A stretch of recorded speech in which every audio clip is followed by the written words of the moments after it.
You're listening to the Fit Mind, Fit Body podcast, where we explore the connection between a fit body and positive mental health. And our big mission? It's to help 10,000 runners to develop fitter minds in the next 2 years. I'm your host, Michelle Frost. Let's get moving.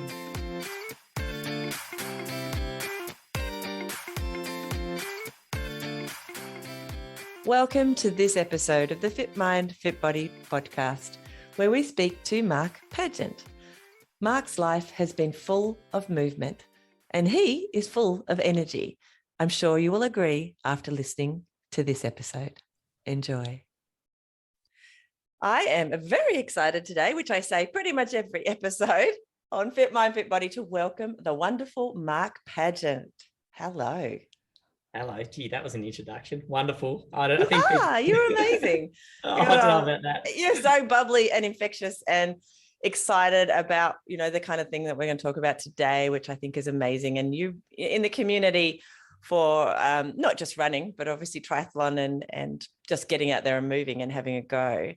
You're well known for that. And you do it with a smile and a laugh. And so it's awesome. So it is wonderful. I'm really, really happy that you're here. So thank you for agreeing to be here. I know that your wife beat you here to be interviewed, but that's okay. Well, yeah, it is okay, but it puts me under immense pressure because I listened to hers, my first podcast, and I think she did quite well. So she did awesome. Really, really well. That's pressure. No pressure, Mark. No pressure. All right. There will be people, because this is maybe going to add more pressure to you. There are people who listen to this podcast who do not live in Launceston.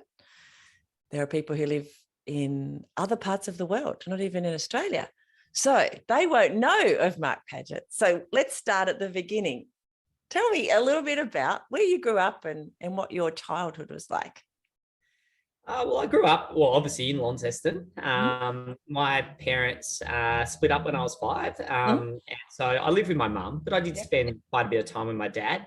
I guess I had a fairly interesting upbringing in that from an early age, I was involved with one of Dad's businesses. And I ended up sort of traveling around the country, driving excavators at a very young age and demonstrating, demonstrating an invention that Dad had come up with at the time to use in the forestry industry. It was called the crab grab. And so I was like, I think I was 5 and 6, and I was traveling around the country loading log trucks with this anywhere up to a 20-ton excavator to demonstrate how easy it was to use this particular invention. Because a 5-year-old can. As a 5-year-old. And then I had my mum and my dad was an active person. He was into the outdoors, bushwalking mainly, and a little bit of windsurfing, but my mum was super active. She was into everything, I guess a little bit like myself. She was a very good windsurfer. So when I was with mum, I spent a lot of time, at the beach with her. And look, mum was probably the one that really sort of supported me in my first sport, which was sailing.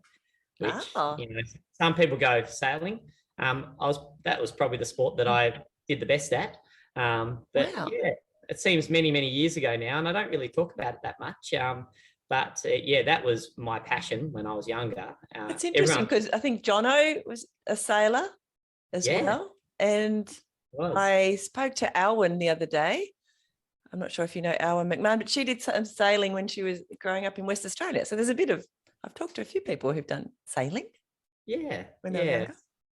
So that was sort of my upbringing. Sailing was a big part of my my life, and also my mum's. I got to travel a lot when I was younger, around the world, in fact. Wow. Mum took me as far as South Africa to compete. So that's amazing. What sort of sailing? Well, I sailed different boats. There are different classes in sailing. If you're not into sailing, it's probably not that little ones and big ones. Yeah, start off with little boats, progress to bigger boats. And my goal at the time was to go to the Olympics in Athens. So I spent a lot of time sort of going to Europe in my younger days, trying to qualify. In fact, I went through the whole process, but the 2 people that were in front of me in the selection process have ended up being really quite good sailors. Matthew Belch is one of those. He just won a gold medal at Tokyo. Oh my gosh. And Another guy called Nathan Wilmot was involved in sailing at the time. He won a gold medal in Beijing. I know that name. Yeah, so they're all. So that's that's sort of the sports I was involved with. And then I got into running and cycling and all the stuff I do now. Simon has the same story because he was an elite rower. Yep. And Glenn Myler was his rowing partner, and they went together to the AIS to get chosen to go to the Commonwealth Games. Anyway, Glenn went, Simon didn't. So he said that same. And he also used to row with the Awesome Foursome, against them. And we used to, during the Olympics in 2000, we would always sing that Golden Fruit. You're a bit younger than us. I remember that. Yeah, so we used to sing that to him, and he goes, "Oh, I sing better than them. I would have been better in the Awesome Foursome." It was quite funny. Anyway, stirring him up a bit. So you did sailing. What was it about all these outdoor things when you were a child? Can you remember? Was it just because everyone, like your family, it sounds like it was like in your DNA almost, that kind of getting out, and well, in this case, many of those things are in the water, and having a go at that stuff. But can you remember feeling like just really wanting to do it? Like you never, because at some point when we're teenagers, especially, it's like, oh, I don't want to do this all the time, and my parents are making me do stuff. But I'm not. Did that even occur to you, or you just enjoyed it so much that? No, I think probably my personality, for better or worse, I'm very OCD and very driven. So I get fixated on things. And look, I think that can be a positive. I'm not sure Louise will agree it's positive all the time, because I do jump from sport to sport, because I love being involved in all sports. But the sailing thing was a bit odd in that, like my mum was involved with windsurfing, my dad to a lesser extent, and I probably would have gone down the surfing pathway. I think perhaps if I hadn't actually been in the classroom, one of my friends at the time was involved with sailing. And I remember him saying, "Why don't you come have a go at sailing?" I was like, a little bit ADHD as well. I'm like, yeah, sure. That sounds wicked. Ended up, I think that was about grade 5 or 6, ended up going to the local sailing club with Sam, his name was. And it was quite a traumatic experience for Sam. We went out and it was quite windy, and he was the experienced sailor, and he didn't like it. He got quite upset, where I was like, "Oh, this is awesome. This Look is how fast we can go." And give me a go with that steering thing. I'll drive it. And then it went from there. How old were you then? How old were you with that? I must have been about 11 or 12. 11. Yeah.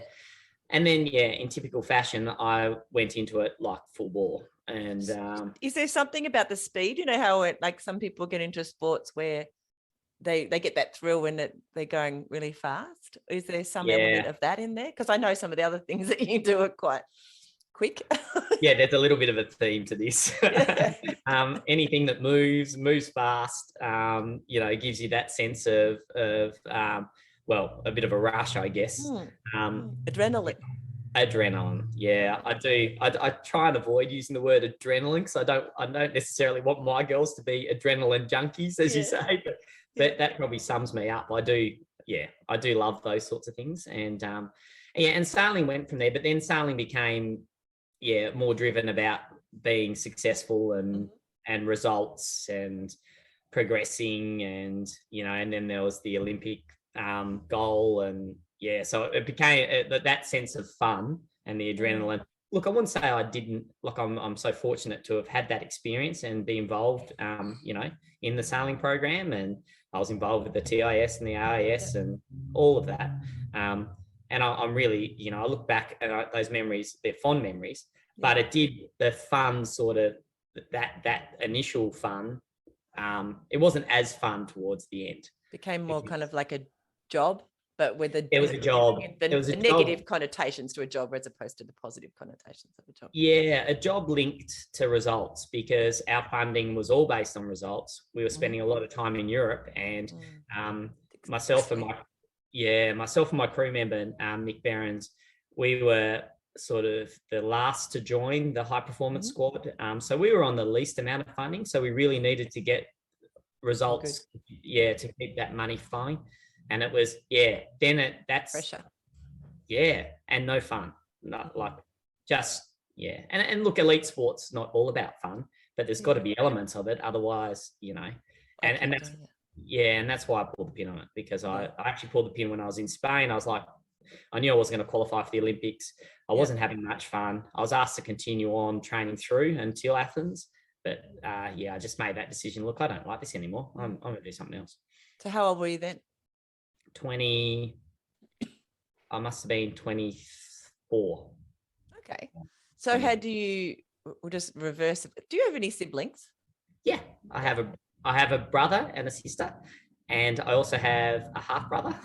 Excellent. And I've got a half sister. It's kind of cool. And 2 stepsisters too. So that's awesome. Yeah. You can imagine Louise, she came from the, mum and 3 kids, just the standard family, and came into ours, and it was like bloody chaos. And she loves every moment of it, I'm sure. Yeah. So are your siblings all kind of mad keen movers and shakers in the exercise world as well, do you think? Look, my brother is, he was involved with sailing as well, but then he played golf. He was a really good golfer. Yeah. And he's pretty handy on a bike as well. So he got into riding a little bit after when I got into riding, and became quite a strong cyclist locally. Mm-hmm. But I guess we've got it in our genetics and our physiology lends itself to doing endurance type sports. But yeah, I think my sister could be quite a good runner. She's built like a runner, but she's never really, she's an academic. She's the brains in the family. We've got to have one. Yeah. it's important. Well, and so talking about academia, how did you find school with all this running around, sailing and those kind of things? How did you find school when you were younger, especially when it got to the sticky end? Look, I think as a student, I'd say I was reasonably capable, but not very motivated. Yeah. So I wasn't one of these students that put in huge amounts of effort. I put in what I thought was about enough. Yeah. And that was pretty consistent for me right through high school, college, and in fact, university. Mm-hmm. University was a battle because I was often overseas. I did have a sporting scholarship through the university, which helped because my lecturers understood that I was away a lot. So they were pretty supportive. A bit of a leeway there. Yeah. Getting things in and stuff. But like now, we take it for granted that we can email everything. But back then, it wasn't like that. I had a device called a pocket mail, which actually you could send an email via a phone line, which was like a fax. Now that is old school. So sometimes I had to send assignments through that, and my mum was really good. She'd drop assignments in for me, or I'd try and email them to her. But back then, email it was difficult to find somewhere to email. And what year are we talking? Oh wow, I'm so not good with dates. My wife will confirm that when I forget a birthday. Or your wedding anniversary. Yeah, all that stuff.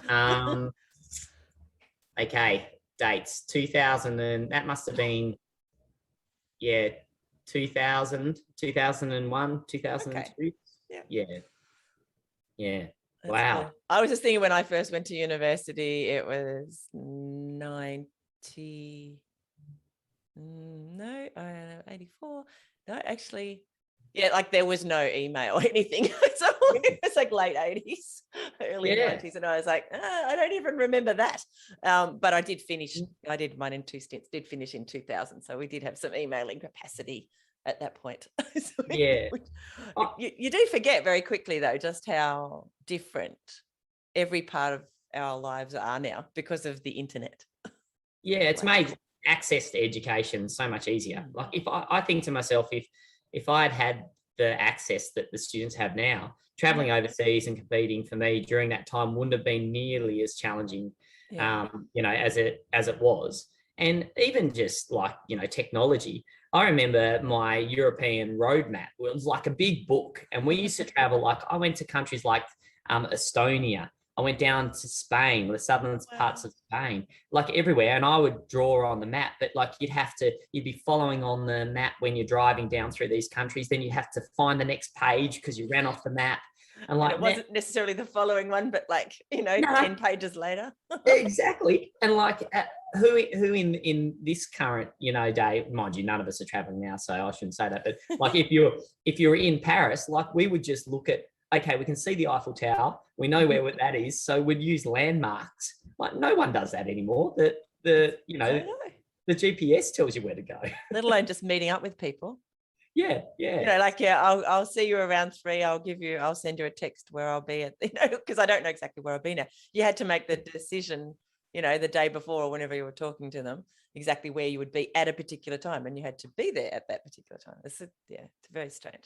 Anyway, so you did you have any time off school, like off uni? So did you come straight from college and then to university, or did you have any breaks in there with all that training and traveling? As you said, it must have been quite a bit of pressure and things to do. Madness. No, I didn't, because I guess in the back of my mind, I always thought that, I need a qualification. If this sporting thing doesn't work out, it'd be good to have something to fall back on. So, and that was mum's encouragement with that. My dad's head was in the clouds most of the time, so he wasn't necessarily thinking that, I needed to do that. He would have rather, I remember when when I enrolled in uni, he wanted me to be an engineer so I could support him with his businesses. And I told him I was doing human movement, and he was like, "What? You want to be a bloody dancer?"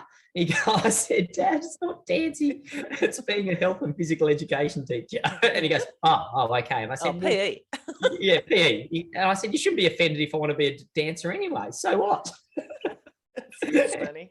But I was really mindful that sport doesn't always work out, and I wanted to have something to fall back on. So do you think it helped that you were studying something it's sport related, isn't it? Like PE.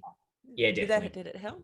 Yeah, definitely. And sometimes I'm the sort of person that needs to have things going on in the background to keep me focused. If I don't have something, then So I didn't have a lot of time for other stuff though. I really had uni and I had my sport, and I certainly, in the early days, my first serious relationship was with Louise.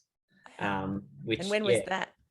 That was at uni. I met her at uni when I was in 4th year and she was in 1st year. So like that was, I'd had girlfriends, but nothing really serious. And then I met Louise, and I just, trying to balance everything was challenging.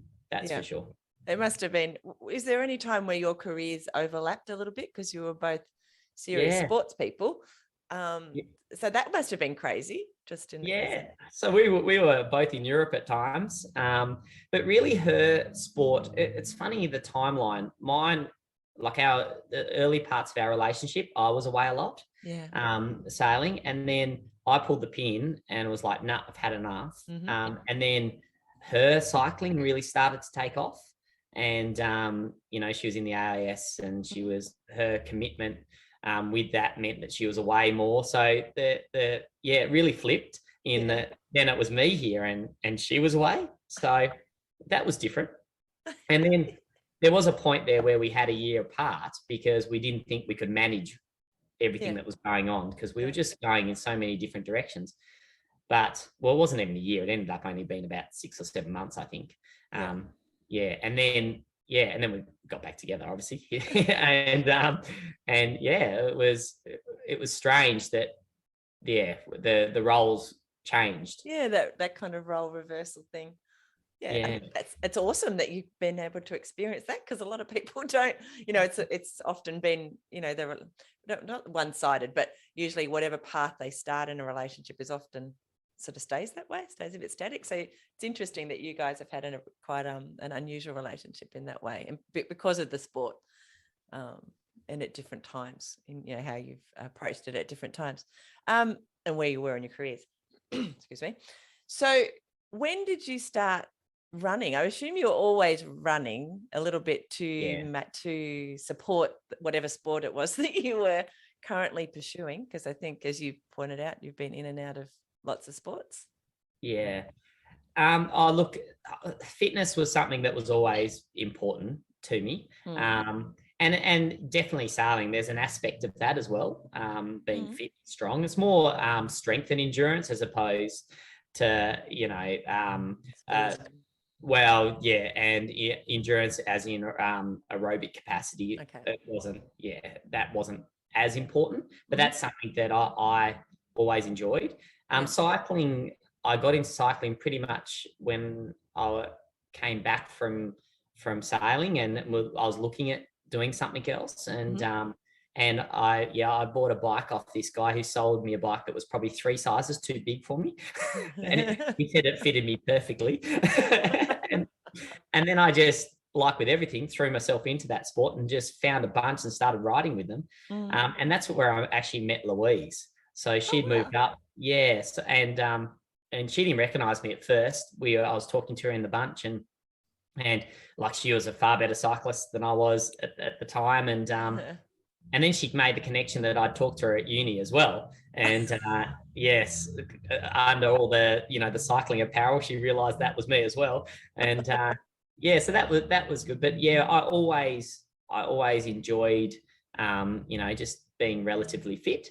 Look, in reality, looking back at it, my physiology was probably suited to be a cyclist Yeah. or a mountain biker, or and I probably should have followed that path, but because I was involved with sailing, it That was never. your, Yeah, I could always run, yeah. and I could always. And Louise used to get frustrated because I wouldn't ride anywhere near as much as her, but I always seemed to be able to ride reasonably well. Mhm. Uh, so clearly, I have the genetics, for that.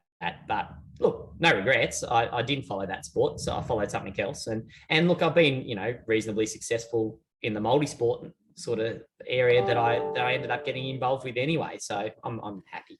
So you moved sorry, the sailing sort of came to an end, Yeah. and you came back and you started picking up lots of sports together. And as you just said, the multi-sport eventing became an important element for you, I think.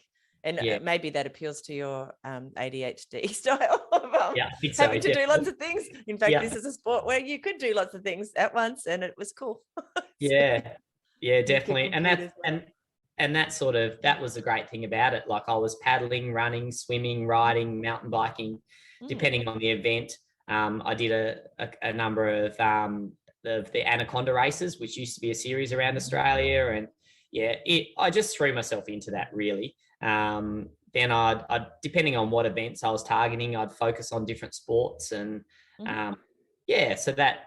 And Freycinet Challenge, a local event, which Louise and I actually organise now. Uh-huh. That became a bit of an obsession of mine. It was a 2-day, endurance race, and I sort of set my sights on wanting to, do well in that. I wanted to win it. It took me many, many years, but And then you had to yeah, buy it to win. No, yeah, take it um, over to win it. But no, yeah. Well, I'm sure you won it before then. yeah, I did. I actually haven't competed since I've taken over running the event, which, you Yeah, know, I where can I hope. understand that. Yeah, you definitely can. I hope to transition, like yourself, away Yes. from the organisation and back into more competing again. But Yeah. um, yeah, so that was good for me because I was so intense on sailing. I needed to find something, and throwing myself into multisport, and cycling and running, was a good outlet for me. So a lot of people, like, they find it hard just to go from running to the idea of, say, triathlon, but because it's now 3 disciplines to train for. How do you get around that in your head, that there's just lots of elements, and you just fit it into your daily life? I just find that amazing. Yeah, look, it's a balancing act, and Yeah. probably what's stopped me from competing was I felt like the balancing act, I wasn't doing particularly well, and Was that once you started having kids as well, or is yeah, that before that, before you had to? yeah. So I finished racing in 2015, Mhm. and yeah, up until that point, they say you can do 2 1/4 things well in your life. Yeah. And that should be family first, and then you've got work, and then your sporting interests in there as well. And sometimes I think perhaps I was doing sporting interest and a quarter of work, which I probably needed to do a bit more than that. I think that balance was starting to, and then there was time away from the girls, and the girls, you know, they got to that age where they wanted, and they deserved to have my full attention. But there were, like Olivia, I remember saying, "Oh, Daddy, what are we going to do after you've done your training today?" And I'm like, you know, that's not really great when a 5-year-old's saying to you, what are we going to do once you've done your training? Because that's putting training in front of everything else. And they got pretty used to Dad. Like, I'd do crazy things. We'd go down the coast and I'd get up at 5 a.m. and I'd ride down the coast. And then, you know, and then, 200 Ks. And then I'd get off the bike and then go for a run. You know, I'd arrive, the kids would want to see me, and then I'd go, oh, hang on, monkeys, I've just got to go for an hour run. Just help Mum unpack and get set up while I go for my run. So Louise was very patient. And she didn't say, like everyone said, oh, you know, was Louise putting pressure on you? Absolutely not. It was a decision that I came to, that A, I was getting older, and B, the kids, you know, I wanted to spend time with the kids and with Louise, and I felt like my sport was taking me away from that. So that's when I... So that multidisciplinary thing, really, you know, that us runners who think about triathlon, we think about how do we do threes, train for 3 things and keep life in balance. You know, that can be a problem. That's what I'm hearing from you. It definitely can be. And towards the end, 2014, I was working at uni, so I had flexibility with my hours, but I was training twice a day, sometimes 3 times a day, so that I could fit all those sports in. Like 25 hours plus a week training. It just, it was too much. It was like being a professional sportsman without the money, without the, you know, and it's like, why am I doing this? You know, because I might get a medal at the end of it. You know, this has gone next level. I need to just calm down. But look, I've done so many different things. You know, I've done running events, I've done mountain bike events, I've done cycling events, I've done multi-sport events. I've fitted a lot into that time period, and I'm grateful that Louise was super supportive of it. But I am enjoying, I'm enjoying not doing things like that now. I'm just like, it's all about just, you know, being healthy and participating for. You know, to set a good example for my children, and not be overly concerned about, you know, how or what result I get. The result's not even considered, to be fair. It's just about being involved. So going right back to, you finished university, and did you start teaching straight away in the PE? Started teaching part-time and then full-time. And then I worked at a Launceston school, and then for 7 or 8 years, and then Brooks High School, which was just an amazing place to work at, and pretty challenging school, but very rewarding. And then Louise and I made the decision to move to the East Coast, and I took a year off to build with a mate of mine who's a builder, who's also a well-known athlete in town, and we went down the coast and built what would be our home down there, and another place to rent out as well. And then I spent a bit of time down there, and and then got the job at uni, so moved back to Launceston. So how did you find the time down the coast? Like from, because I've lived, you know, at Greens Beach for a year when we came back from traveling, and just quite a different feel, the flow of your life, everything. I think you're kind of closer to nature or something. I don't know if it's because the ocean's at your doorstep or whatever. How did you find that? I loved it. I'd go back there in a heartbeat. But I do recognise that there's, you know, there's limited opportunity for the girls at the moment down there, and, you know, education is probably one of the things that brought us back to Launceston, and different friendship groups and sporting organisations that the girls could be potentially involved with. That was a factor as well.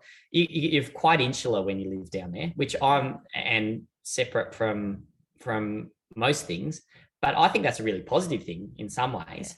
For really I got a job at uni, and it was a great job, so I couldn't really pass that up. But also we had Olivia whilst we were living down there, and at the time I think there were about 80 permanent residents. So Louise would often go days where I was the only person she'd see other than the lady at the shop and the post office. And I think it was difficult for Lou. She needed more outlets. Yeah. So that was people too. That's, especially when you're a new mum, there's that community element, I think is really valuable. Yeah. And at that time, there were no other babies there. The people who had children were older. So yeah, that was why but we still have our place there, and we spend all our holidays there, and we often go down over weekends. So we're still very connected. And the kids are very connected. Like Emily, our middle daughter, she'd move down there in a heartbeat. She just wants to surf and mountain bike, and she would much rather be there than here in Launceston. But Launceston's lovely. I'm not a person that thinks, I'm all for not one or the other. It's just interesting. You get different vibes, I think, or different. Yeah. And there's different seasons in our lives. That different places suit the different seasons, and so there might be more seasons in the future where you guys will spend, longer periods down at the coast as well. Especially when the girls are more independent and doing their own things. Or they might beat you to it and say, sorry, you can't. Emily might move down there and say, sorry. Yeah, I'm there. Sorry, mum and dad. Or you could go in the bungalow out the back. It's okay. I've got this idea that when they're older, they'll still want to go surfing with their dad, and they'll say, hey, Dad, let's go to Derby. And I really hope that's the case. Maybe not. I don't know. It's one of those things, isn't it? You can't sort of. Yeah. They might want to do those sorts of things with their own friends. I'm not sure. They probably will want to. You guys are really cool. So I'm sure that will be the case, and that they'll bring their friends. Come on, let's go riding with my mum and dad. That's what they'll do, I reckon. Or surfing with my mum and dad. All right. So bring it right up to now. So obviously we've got this picture of a bloke who doesn't know how to stay still, even. Yeah. ADHD. That's pretty. So you'll be interested. There's a program that I'm putting together at the moment. It's called Mindful Movement. So you can actually be working on your mind while you're moving. You don't have to sit still and meditate. You can be doing it while you're moving. Anyway, so it's perfect for someone like you, Mr. Pageant. Yeah. We've got this picture of this bloke. He's not that good at staying still, but he's managed to successfully do lots of things with it, because we've touched on it, but maybe some people don't know. You've also been an event organizer over the last, I say, decade or so. Would it be 6 years? Yeah, 6-7 years. Yeah. So organizing reasonable size events as well. So what does exercise look in your life now, and how old are you now? You told me that recently. I'm turning 43. I had to be. I was telling everyone I'm turning 42. And Louise like, no, you're not. There you go. I just knew it was an early 40. I hadn't retained what that second number was. So yeah, I didn't say 42. Yeah, 43. And like your age, not relevant with someone like myself. I just, it's not a barrier for me to do anything really. But exercise for me, look, primarily it's about spending time with my family, and but also like I do enjoy those solo runs from time to time. It helps helps me collect my thoughts, and I know I'm a better person when I exercise. I know that. Louise reminds me of that. She finds me challenging to deal with at home if I haven't exercised for a couple of days. I was going to say, it feels really hard for my brain to equate to you not actually having some exercise at some point. Yeah. So in a week. How long do you think you've been without doing some form of exercise in your life as an adult? I can't think of a time where I haven't exercised. Yeah. I'll go. Yeah, I know. When I say I don't, like, it's weird because your level is probably different. Yes, I feel like I don't do a great deal of exercise these days, but I do something every day. Yeah.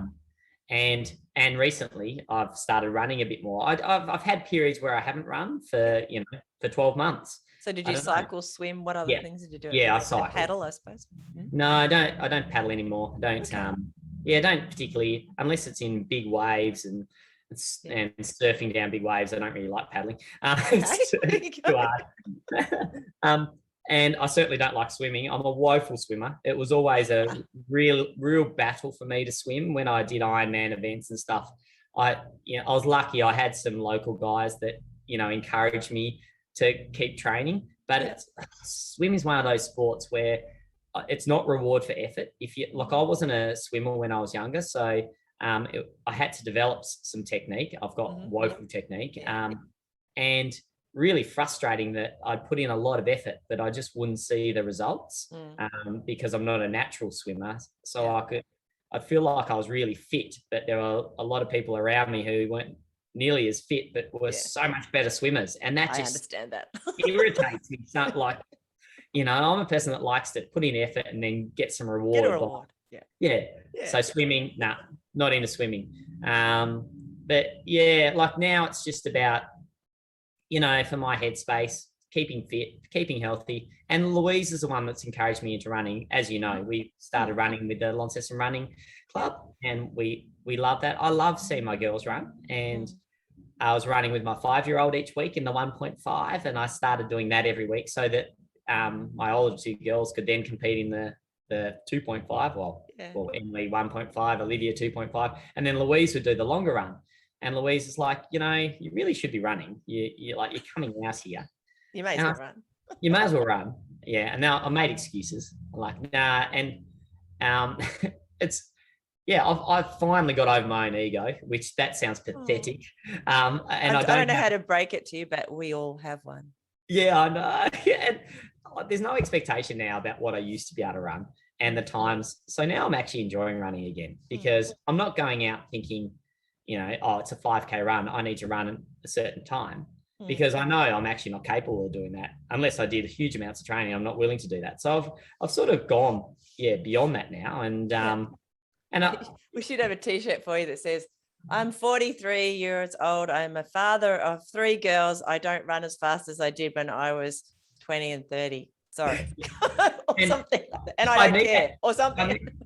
I need that T-shirt because, as you know, my first run back, Mark put me at based my times off 3-minute Ks. I was never able to run 3-minute Ks. I could run 3:10s. At my absolute best, I could run 3-minute Ks. Yet he thinks.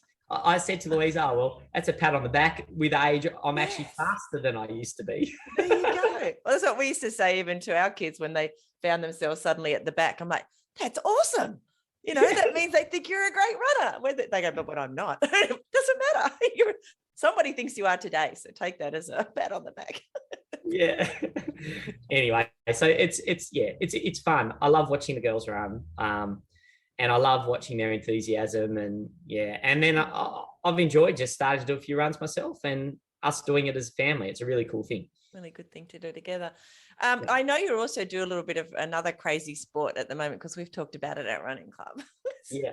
I've been trying to dart off so I can go. That's right. Okay, I'll just get my run out of the way because I really need to go and hit the waves because there's a wind up down at Greens Beach and it's really important. So kite surfing, that's what it's called, isn't it?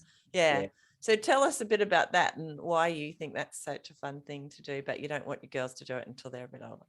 No, I don't want them to do it until, A, I can teach them, and B, they understand, the potential danger with it. Kite surfing is not that dangerous once once you learn to do it and you learn to do it safely. It looks a lot more extreme than probably what it is. Like people see us jumping, 6, 7, 8, 9 meters in the air. And they think, oh, wow, that's just crazy. But it's actually not. It's quite controlled, really. It's kite surfing for me is something that doesn't have a result linked to it. It's just a personal thing. It's something that I really enjoy. I don't know. It's. What do you like about it, though? How does it make you feel? What is what's the? Try and explain. These are the things that we find so hard to explain in words. Yeah, the speed, the adrenaline, the feeling of flying when you're jumping in the air. I don't know, the connection with nature, with the waves, the wind, and using that, it's just there's so many elements to kite surfing. I think that's why it's something that I've really, found that I love it, and it's probably the most what's the word? Engaging. It's probably not a good word. Engaging sport. The most fun sport I've ever participated in, because it uses so many different skills. It uses my knowledge of wind from a previous sporting. From the same. Yeah. Totally. It uses my surfing, which that's been a love since I stopped sailing.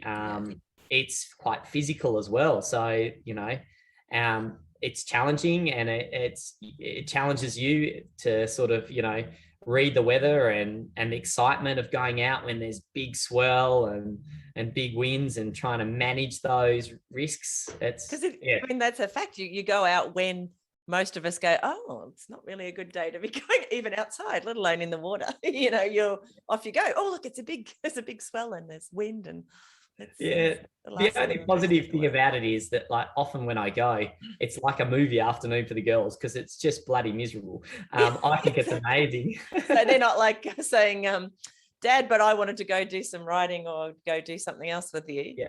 They're saying, well, I want to watch a movie because it's an indoor kind of day. I remember us at Westbury, and you asked me what I was up to in the afternoon. It was a miserable day. So the girls had done their run. They got rid of some energy, and they had an afternoon planned of just going home and doing some inside stuff. And I was just like champing at the bit because it was blowing a gale. Can't wait to go.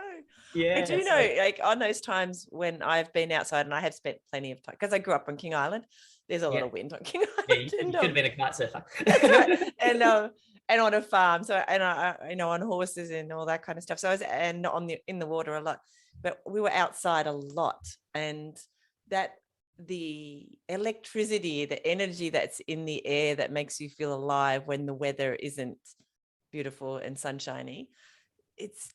That's what I can imagine. You get quite a bit of that when you're doing the kite surfing, because you're out there when the weather is full of that, so ions or something. There is some science around it. But which is, it makes you feel alive. That was what I was thinking. You probably get a bit of that out of your kite surfing as well, feeling alive. I think so. Like, from my teaching experience in primary schools, when it's a windy day, the kids are really ratty. Well, I think that applies to me as an adult. When it's windy, I'm ratty. I just need to get out there. Quick, let me out. All right. So back to running a little bit, but it doesn't have to just be running. The questions I often ask on the podcast, which you may have heard when I spoke to Lou, is what kind of things you're thinking about when you're out there doing your running, cycling. I suppose it doesn't really matter that much. We tend to talk about running, and you've done a lot of running, I suppose. So it's not like I've done a lot of running. You couldn't talk to that anyway. And maybe, that would be interesting to know. Do you think your thoughts change depending on the sport you're doing? Now this is like training for sports now that you're not training to compete as well, because I'm assuming when you were doing that, there'd be a lot of training to keep to the right time, and training to for your performance versus enjoyment. Well, now it's it's funny, because when I run, I find that I think about lots of different things. It really does help me center my thoughts, I guess. And I can be pretty angsty before I go for a run, and then I'll come back from the run and I've thought about what I've been angsty about, and I'll have some sort of solution. And even back when I was teaching down the coast, a couple of days, often I'd come home and I'd just be a bit stressed, and Louise would say to me, "Go for a run," because she could see, a run I'd be able to solve the problems. So it's really important for me. And since getting back into running just recently, I would, I'd run, I'd think about things that are happening with the family, just random things. I must admit, Louise and I have entered in the Point to Pinnacle. And so a little bit of that just training's come back into my runs now, where I'm trying to, I'll do like a little session where I'll target, some efforts and try and run to a speed that I think is reasonable for my age. And then I'll do that, and then I'll go back to that just run for enjoyment. So it's sort of got elements of everything in there at the moment. Oh, that's really cool, I think. Yeah. Yeah. Well, I think so. But then on Sunday, I went for a run. My intention was just to run, to go for a long run, just run for 20K. And then for some reason, I don't know, I can't even explain my own thoughts sometimes. At like the 3K mark, I thought, okay, I'm just going to do a hard 5K now and just see how my body feels. So I ran a hard 5K in the middle, and then I went back to, what a beautiful morning. I'll run around the seaport, and then when I got home, my ankle was quite sore, and I was like, why did I do that 5K? That was just dumb. If I hadn't done that, I'd actually feel really good after that run. But now I'm a bit sore. Because you're Mark, that's why you did that. Yeah, because you've got this thing coming up, so you're probably thinking I should test myself a little bit. Yeah, just subconsciously you just go, okay, I'm only competing in the points pinnacle because Louise is competing and we're going down for the weekend. And I thought, why am I going down there and not competing? Like that's I'd be critical of someone else doing that, that was capable. Yeah. So I'm like, nah, geez, get over your ego. You're not going to run up there as fast as you have in the past. That doesn't matter. Yeah. You're going to go away. And Mum said she'd look after the girls that night. So we'll have a night away. So I thought, I'm just being ridiculous. So I did enter. And you'll enjoy it. I will. Go out there for the fun. I always found that the last, walking a portion of the last little bit where it gets really steep, and you tend to walk faster, at least I tend to walk faster than I was running. And then I could suddenly breathe and look around me, and it was amazing. Actually, I really enjoyed the last little bit of that where it was the steepest. Yeah. Because I was walking and moving faster than I was when I was running. I'm actually looking forward to that. I hope it's a nice day because like previous when I've been racing, my goal has been to finish in the top 10. Like I would accept nothing. I'd turn myself inside out to do that. But this time, there's no chance I'll be anywhere near that. So I actually am going to take the time to, have a good look around. And I've run up that bloody mountain so many times, point to pinnacle, 3 Peaks race. Yeah. I've run up there several times. That was often in the dark. And it is a beautiful, it's a beautiful place to run. The vistas are amazing on a clear day. So I really hope it's a day because I'll actually, I will be taking the time to, enjoy the moment as opposed to, and I won't be looking at my bloody watch because I actually don't care. I just want to run the whole way. That's my, and be solid running, but just run the whole way. And I've recently, because I've got some coaches in the Netherlands and they want me to train using my heart rate. And they've recently asked me to, and I only just did it. They actually asked me to do it about a month ago, but I only did it on the weekend, which was to take off my watch the pace. So I can't see what pace I'm doing at all, and just can see my heart rate. And I can see the time. And by the time I've run for a couple of K, my brain doesn't do the mathematics to work out the pace I'd be doing. Yeah. Because that's really important with point to pinnacle. That is super important. I run to heart rate. Always have. Yeah. That's the only thing I have on my, even when I was racing, I'd run because I knew what my threshold was. Yeah. It's irrelevant when you run up a hill, what pace you're running, so I just always run to threshold. And I used to, all my events that I did, I'd always just use heart rate as because heart rate, takes into consideration the weather, stress on your body at the time. A lot of people, cyclists, they use a combination of different things, but power is pretty common with cyclists to use that power data. I can hold X number of watts over so many hours, but power, that absolutely, it's definitely a good thing to use. But heart rate you can see those issues that you might be having adjusting to the heat on the day, and it might well be that you're holding that power, but your heart rate's quite a bit higher that day because of other factors. And I think you need to consider both.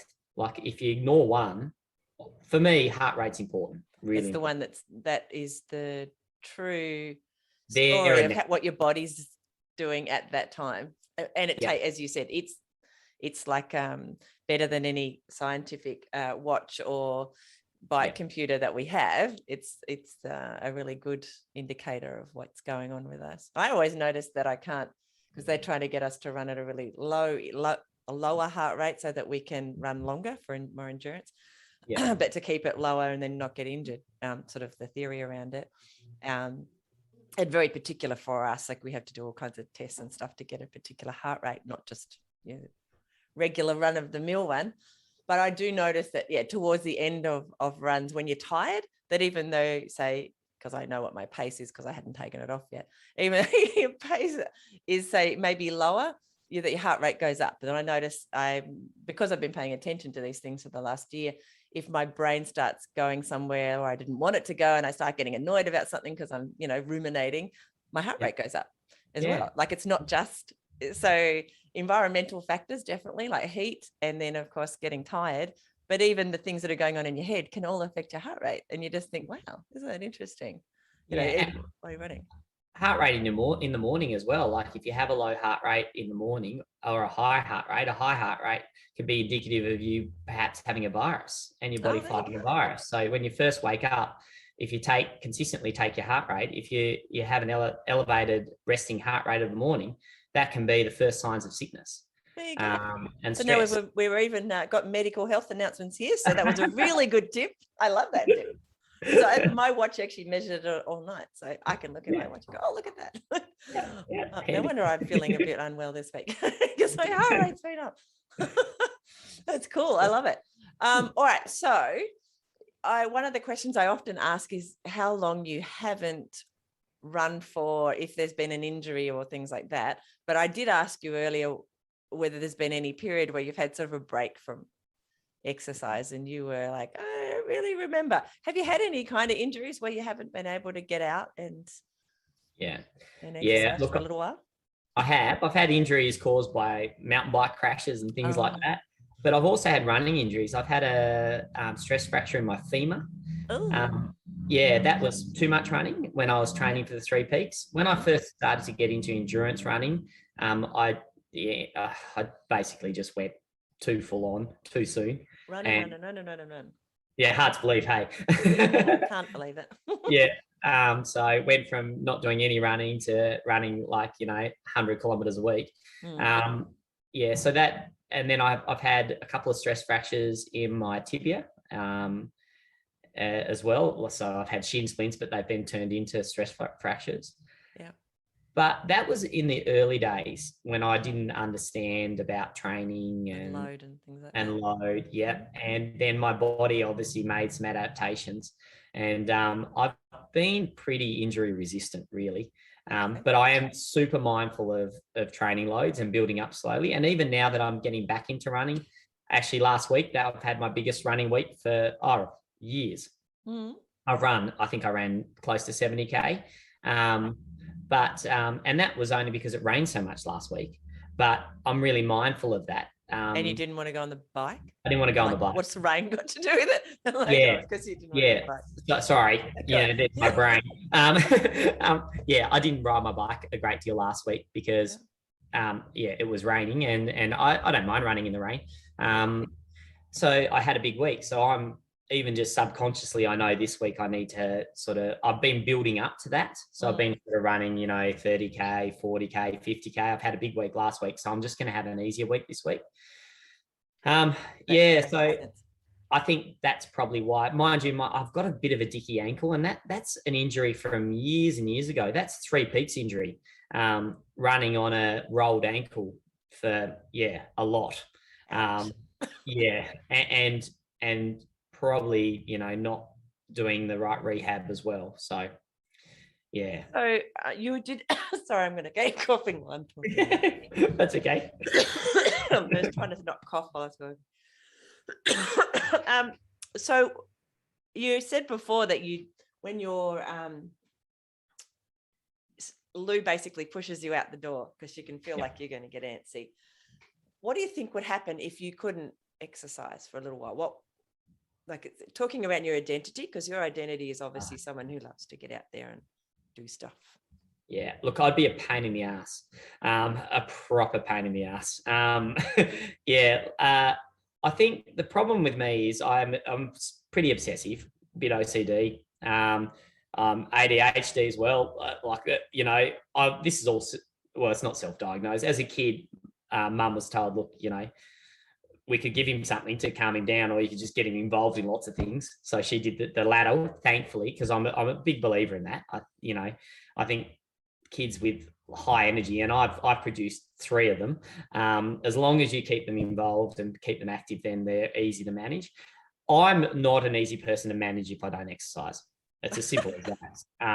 And I find those OCD tendencies creep into my life a lot more. Like I will rearrange the entire garage if I have an exercise, like for no particular reason, because our garage is really organized.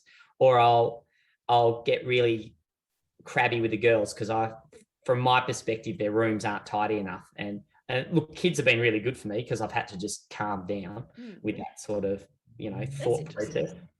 Yeah. Or I'll go outside and I'll do something that I've been thinking about doing.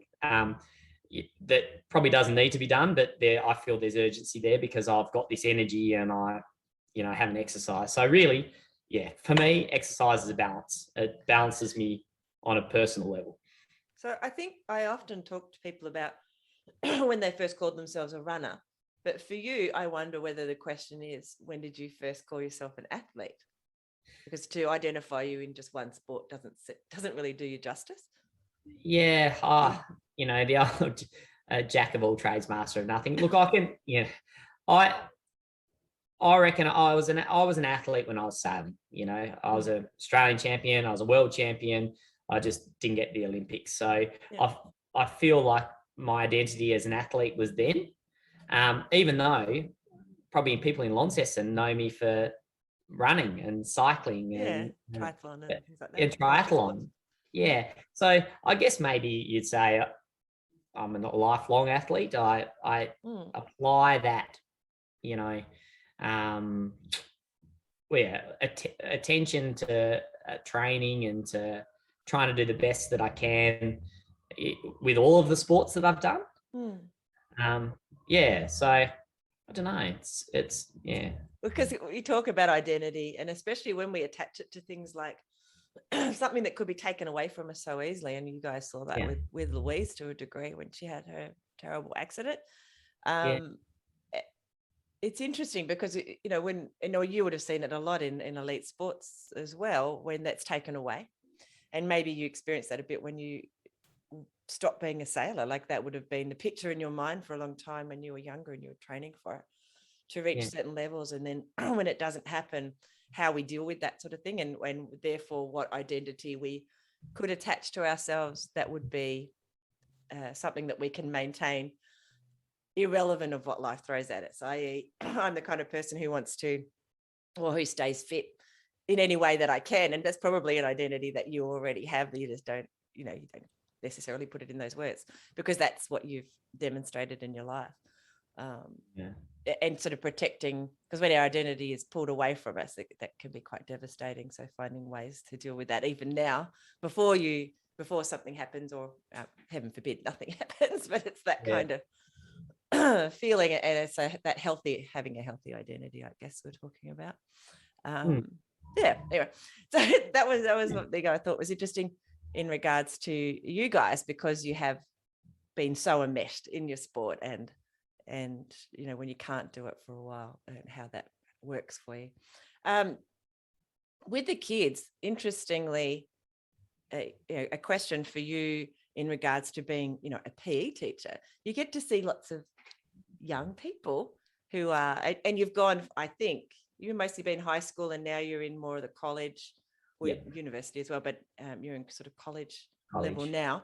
So I assume when you're in high school, the kids were, or primary school, I'm not sure, they were more, this is what you have to do because this is sport we make you mostly do. And then now you're more with kids who put their hand up and said, I want to do this. What's the how do you feel kids in their sport? Like obviously if we had our way, everybody in the world would get out and do some kind of exercise regularly. Look, I think from the college perspective, I wish that doing some HPE or a physical education course or a subject should be still compulsory. I don't like the fact that, when they get to grade 11 and 12, they can choose. It should be like maths and English. Yeah, because, the connection to well-being and that, your health, spiritual health's important, but physical health's still important. Like it's, emotional health's important. There's all those elements. And I think if you neglect one of them, then, you're doing yourself a disservice, and perhaps you're not going to have, your well-being and your, the way that you cope with day-to-day sort of stresses is going to be influenced. And it seems like in year 11 and 12, they've just decided that those students are old enough to make those choices when it comes to physical health, but I don't necessarily think they are. I still think they need to be guided. And so the kids that I teach now here at the college, they're electing to do it. And one of the subjects that we run here, athlete development, is a subject that it's there to support athletes. And I use that term very loosely, because the athletes that identify as athletes, there's probably only a quarter of them that are actual athletes. The rest of them, they like using that term when they like being connected with the actual subject, but they actually have no concept of what being an athlete is. But that's hard for me because I was a very driven athlete. So I've got to find that middle ground where I'm not too intense and saying, like, you need to do this, this, and this. But then also supporting, like, we have some amazing athletes come through. And like I'm seeing, people that I used to compete against in different sports, their children coming through now, which is just awesome. And I see the same. We've got an Australian elite level cyclist at the moment, and I still train with his father, and his father was a very good athlete as well. And it's really nice to see those kids come through and that same, focus that they have.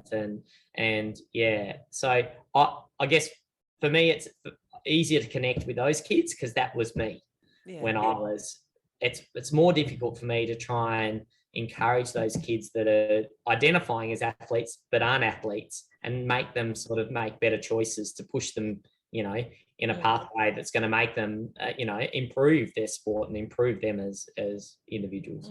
It's interesting what you said before about because it's not compulsory, and perhaps it should be, because the studies that have shown that when you do some exercise and then go and sit down and do some mental work in school, or just going back to the office for that matter, but any of this kind of work where we're sitting in front of a computer and working and using our mental faculties, it's greatly improved if you've been and done a little bit of exercise. So you would think at this time, when it's supposed to be some of the harder studying for kids in year 11 and 12, as we call it here for college, that they would be promoting these ways for them to be able to focus and have more clarity for their education as well. So it's interesting that's, and it's not even, if you said that to anybody who makes these decisions, they would all agree with it. Nobody's going to argue with it. That's not a thing, because we all know that it's a fact. But so it's kind of one of those, I don't know how you get it into the school system. Yeah, I don't know. And within our school system at the moment, there's three compulsory things that you need to acquire during your studies in 11 and 12. That's a numeracy tick. So you've done a maths course or something that has maths in it, a literacy tick, and an ICT tick. Well, why isn't there a HPE or a tick as well? Because it's ignored. I've always thought that they should be getting that as well, because it's just as important as we just discussed. But it's not the case. Anyway, I can just do what I can with the students that are involved with my courses. And they're very lucky to have you as well, Mark. See you off running past us when we're off training sometimes. All these kids, get out of our way. Stop overtaking us so fast. It makes us look old. Anyway. How long do you think, I always say, how long do you think you'll run for? But I'll ask you that. How long do you think you'll run for? I'll run as long as my body will allow it. It's an important part of me. And now with 3 energetic children, it's the most bang for buck out of any sport that I do. I love the fact that you can leave your house and 30 minutes later you can do something that's really worthwhile for your physical fitness and health. That's not the case with cycling. If you're going for a 30-minute bike ride, it's hardly worth getting your gear on. You've got to almost double it. Yeah, you've almost got to double it. So, and all the other things all the other sports, there's so much preparation involved with it, or traveling, whereas running, straight out the door, into it, back home, done. That is something I love about running. Yeah. It's all just so you just need a pair of shoes, off you go. Yeah, absolutely. It's easy, except I live at the top of a hill, which is a little annoying. But, running downhill to start's not good. That's right. It's the running back up when I'm tired. I don't actually like that much. But anyway, do you listen to anything when you're running, or are you? Yeah, you just. My thoughts are loud enough. Do you run with other people? I know you cycle with other people. Do you run with other people when you? Yeah, I do. We have a running group of a Monday night, which used to be we used to meet Mondays and Wednesday nights, and it used to be a full-on training group. It's now turned into a running group. We do a run, but we also sit in the car park and have a beer afterwards. Oh, you do? Yeah, and interestingly enough, often the having a beer, sometimes 2 beers in the car park, is longer than our run, and that's something really nice that we've, because we were all super competitive guys, and just the transition from that to car park drinkers. Yeah, car park beer drinkers. That's awesome. I love it. I look forward to my Mondays because you can't be sensitive and join our group because there are no topics that aren't are not able to be discussed. We talk about lots of things, and there's a lot of stirring that goes on between each other within the group. But it's bloody nice that we finish off and then we have a beer. It's That's good. Really sweet. One of the things we've talked about here a bit is that the studies again have shown, especially blokes, because they're not that good at opening up, and because you were just talking about conversation, when they go running together, because we're not looking directly eye to eye, but often running side by side, they're more likely to share, things that are a little bit more sensitive or whatever, and to have a chat. It's a bit like the running version of a men's club where they build like the workshopy things where they go and you have your men's group doing all that kind of stuff. It's a bit like that, except, it's a running version of that. They've shown that because it's less intimidating. So, I reckon that's definitely the case. Having the beers is probably cuts down some of that as well. Some of the inhibitions to what you can share, which I think is kind of cool. So Mark, how do you think running in particular has improved your life? So if you didn't have running in your life, just all the other sports, you'd miss out on whatever this thing is. Look, running, like I said before, I think the single biggest thing for me with running is its convenience. It takes you to places that you otherwise can't access. That's something that's important to me. And spending time on the East Coast, I can go into national parks. They're my favorite runs, when I can go places that can't be visited unless I do put my shoes on and head in that direction. That, the calmness of that, getting away from, the everyday life and being able to run into spectacular places, I think that's just something that it's pretty special. Being able to do that with my family as well. I love going for little runs with the girls now, and it's just a really cool thing. We all can run together, and like you said, the conversations that you have, particularly with our eldest daughter Olivia, she opens up when she goes for a little run and tells us about what's going on in her little head at the time. So I think that's awesome. That is so cool. I love that. I can't keep up with my boys. Maybe that'll happen one day for you when the girls will be, well, I'm sure it will actually. At some point there'll be a crossover where the girls will be faster than dad. Definitely. It's hard to believe, but I'm sure it'll happen. Is there anything, Mark, about running in particular that we haven't covered that you think we should have? No, not at all. I don't think, running is one of those things too, where it doesn't matter how fast you are. And it's a sport where you're really running for yourself. Like you can always have that challenge within yourself to improve, and everybody has those little goals in mind from time to time, and no other body or no one around you has any bearing on that. Like it can be really individual as well as something that you can do socially. And I just like that it does give you that reward for effort. Swimming, no. Whereas running does. Like if you are consistent and you're methodical and you will see improvement. Like that's what I like about running, and you see it quickly as well. So yeah, the reward that you get for putting in the effort is, I don't think there are many sports out there that you get that return so quickly. Bang for your buck. Bang for your buck. It is. Absolutely. Yeah. I love it. All right. So give me some running tips. And you're in a perfect place to give me that for people who are just wanting to start running. And I don't know. Anyway, give me some tips for someone who wants to start running that'll keep them running, because what we don't want these people who just go in and run for a month or two and then they get sick of it. It's the idea is to make it for the rest of your life, really, if you can. Yeah, if you can. I think you got to start off by being realistic and not sort of thinking that one plan that you heard someone else use will work for you, because that's not the case. You got to listen to your body, and I'm a big believer in having rest in between sessions. So, you know, if you're running to start with, you need to have days off, definitely. Like you know, start off 2-3 times a week. Rest is training. Rest is training, yes. And give your body time to build up. Don't expect that to happen in the first 6 weeks. Like there's lots of, you know, if you're new to running, then your body's going to have to make some pretty major adaptations and, you know, lay down some stronger bone in certain areas to cope with the increased volume that you're expecting of it. So be patient with that.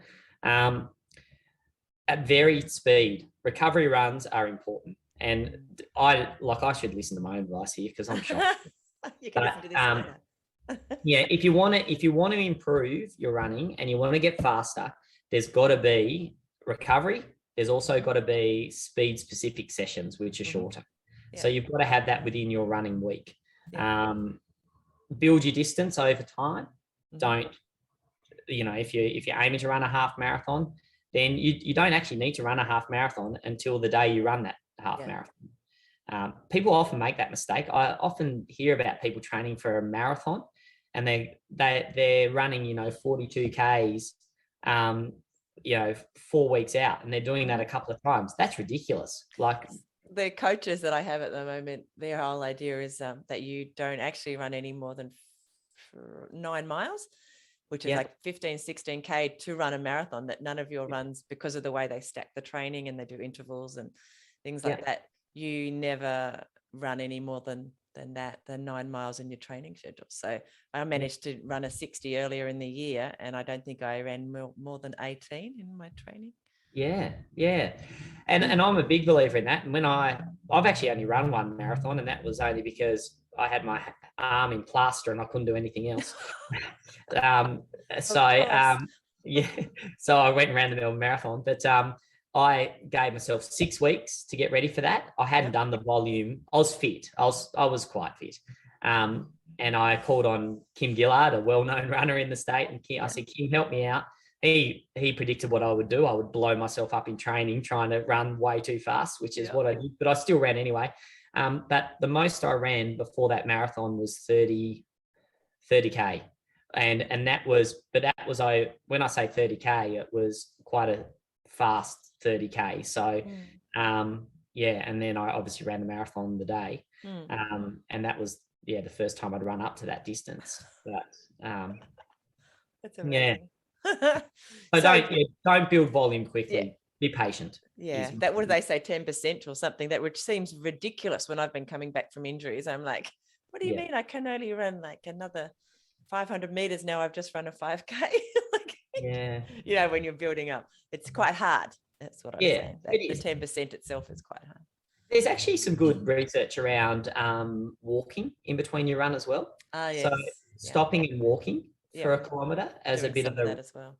That actually, I think there's some real benefit in that. In fact, when my ankle started to get sore on the weekend, I thought, I'm just going to walk. I'm going to stretch. I'm going to stop, which is unlike me. I don't stop. Yeah. So I'm going to stop. I'm going to stretch. Then I'm going to walk a little bit, and then I'm going to start running again and just see if that helps. And it Getting did. wise in your 40s. I know. Far What's out. going on? Who would have thought? My training has me running 3Ks and walking for a minute, which is actually really hard. Like, because it's like, especially at the beginning of your training, because it's like, I'm feeling quite fresh. Why would I want to walk? I've only run 3K, but you walk for the minute and then start off again and run for another 3K. And don't you have a spring in your step when you first start back in the run? Exactly. And I think you definitely notice when you're getting tired towards the second half of your training. Yeah. That spring, you notice that you do recover in that walk.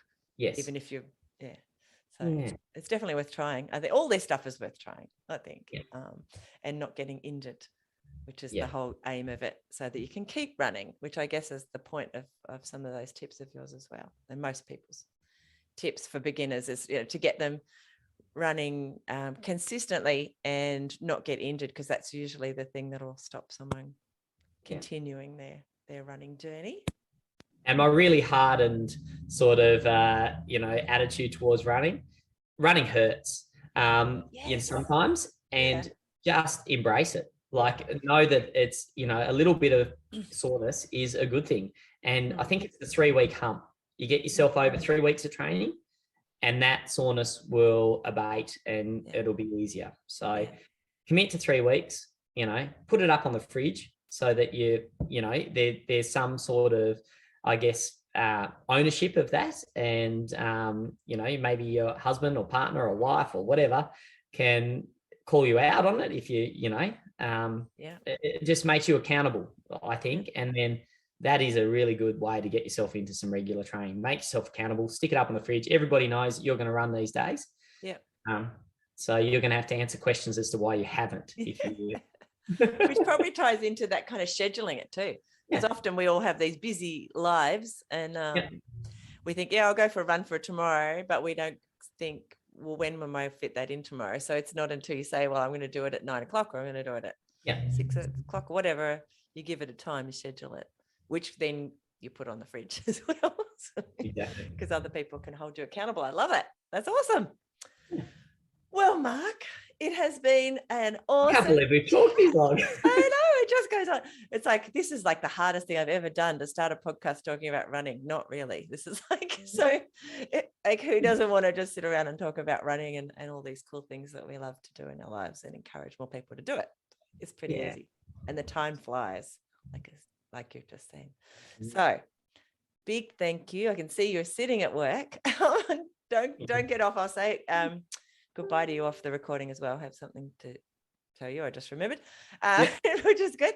But I did want to really say a big thank you for you to spend some time with us and share some of your wisdom, because you have a mountain of it. And not only that, you teach it. So it's kind of like, you should be running the podcast, apart from the fact that you have way more energy than me. So I'd probably be irritating. Not at all.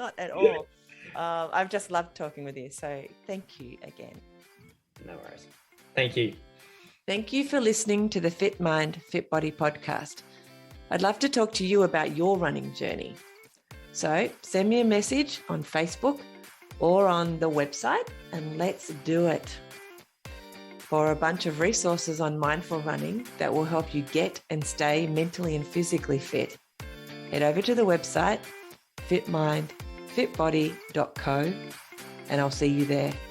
Plus, I'll be back here in your podcast player a few times a week. Hit subscribe now so that you don't miss an episode. And before you go, I'd really appreciate it if you'd leave a review.